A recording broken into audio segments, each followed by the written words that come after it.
আপনাদেরকে ধন্যবাদ জানাচ্ছি। আজকে দলের পক্ষ থেকে একটি বিশেষ এবং গুরুত্বপূর্ণ বিষয়ে বক্তব্য রাখবেন দলের সংগ্রামী দেখতে গিয়েছেন, দেখে বেরিয়ে এসে অনেকেই টেলিভিশনে দেখেছেন অত্যন্ত ভারাক্রান্ত মন নিয়ে অঝোর কান্নায়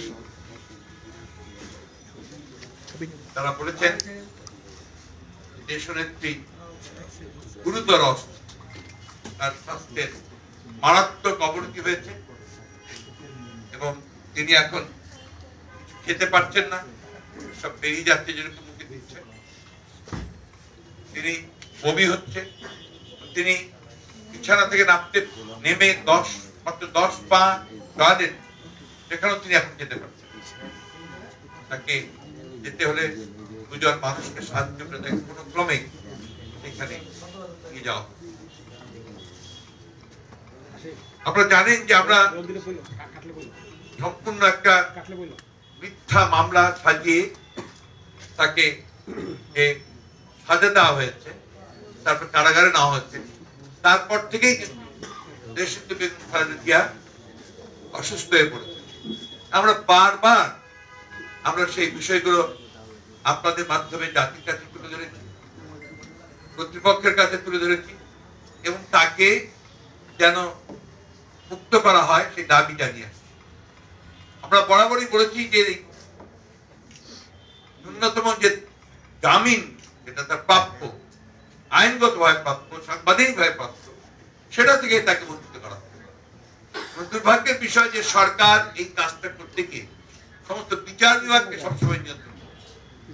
দুর্ভাগ্যের কথা আরো যে তারা উচ্চতর আদালতকে পর্যন্ত নিয়ন্ত্রণ করে, যার ফলে আপনারা জানেন শেষ আপনার আপিল করা হয়, সে আপিলে তাকে জামিন দেওয়া হয়নি, বঞ্চিত করা হবে, ন্যায় বিচার থেকে বঞ্চিত করা হবে।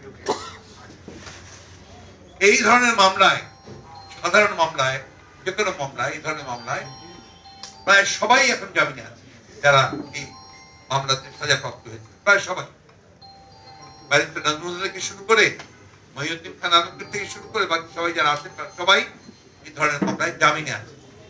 কিন্তু দেশনেত্রী বেগম খালেদা জিয়াকে জামিন দেওয়া হয়নি একটি মাত্র কারণে, যে দেশনেত্রী বেগম খালেদা জিয়া রাজনৈতিক প্রতিহিংসার কারণে তাকে এই জামিন দেওয়া হয়। তিনি বেরিয়ে আসলে তারা মনে করেন তারা যেভাবে দেশ পরিচালনা করছে, যেভাবে তারা একদলীয় শাসনের দিকে যাচ্ছে, এটা করার সম্ভব হবে না দেখেই তাকে এইভাবে অন্যায় ভাবে, সম্পূর্ণ অমানবিক ভাবে, সংবিধান বিরোধী ভাবে তাকে আটক করে রাখে। আমরা আপনাদেরকে জানাতে চাই তিনি এখন কি অবস্থায় আছেন। আমি 3 মাস আগের একটা রিপোর্ট আপনাদেরকে আমি মেডিকেল রিপোর্ট, যেটা আদালতে পেশ করা হয়েছে, তারপরেও দুর্ভাগ্যজনক ভাবে ব্যাপারে আপনার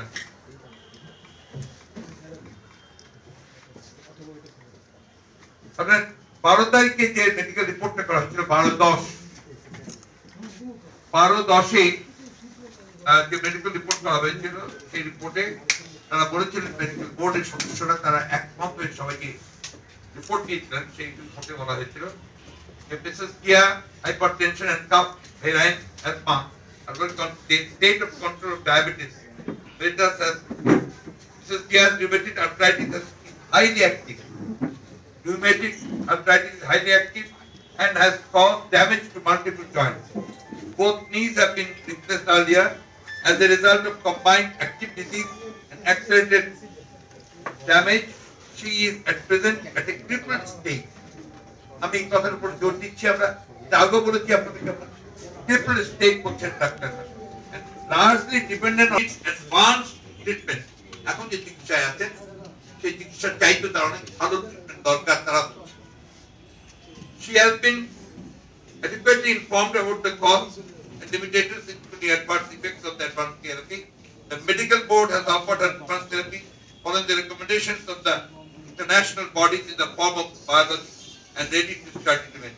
এই গেল তার মোটামুটি ভাবে তার রিপোর্টটা, এবং তারা যেটা বলেছিলেন এই অ্যাডভান্স ট্রিটমেন্ট দরকার, সেই ট্রিটমেন্ট তিনি পাচ্ছেন না, এখন অনেক ডেট্রয়েট করে গেছেন। এই বিষয়ে আমি ডক্টর জাহিদকে একটু ব্যাখ্যা করার জন্য, আমরা এখন আশঙ্কা করছি যে তাকে মৃত্যুর দিকে ঠেলে দেওয়া হচ্ছে। আমরা জানি না যে উদ্দেশ্যটা তাই কিনা, কিন্তু আমরা মনে করি যে তাকে মৃত্যুর দিকে ঠেলে দেওয়া হচ্ছে। আজকে তাই আপনাদের মাধ্যমে দেশবাসীর কাছে এবং কর্তৃপক্ষের কাছে আমরা বলতে চাই, অবিলম্বে তাকে মুক্তি দেওয়া হোক এবং তার চিকিৎসার ব্যবস্থা করা হোক। অন্যথায় যে কোনো অবস্থার জন্য সরকার সম্পূর্ণভাবে দায়ী হবে এবং এই সরকারকে অবশ্যই জনগণের কাছে জবাবদিহি করতে হবে। আপনাদের সকলকে ধন্যবাদ। তারা ব্যর্থ হচ্ছে কেন?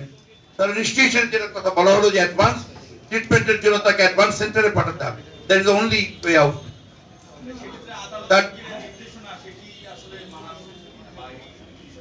এটা তো এখন আমরা আমাদের দেখতে হবে, জানতে হবে যে আমরা কর্তৃপক্ষের কাছে যেমন কিন্তু অবনতি হয়েছে, এটা তো এর ব্যাপারে কোনো সন্দেহ নেই। এর মধ্যে আমরা কয়েকবার চিঠি দিয়েছি। না, আমরা স্বরাষ্ট্রমন্ত্রীর কাছে এখন পর্যন্ত কোনো চিঠি দেইনি। এই খবরটা ভুল এসছে আপনাদের মিডিয়াতে। আমরা কোনো চিঠি দেইনি। আমরা দেখা করার জন্য যে আমরা চিঠি দেইনি, আমি বললাম আমরা বাংলাদেশে দেখা করার জন্য বহুবার চিঠি দিয়েছি, কোন রকম রেসপন্স দেয়নি। আমরা আবার তার সঙ্গে দেখা করার জন্য আবার আমরা চিঠি দেব।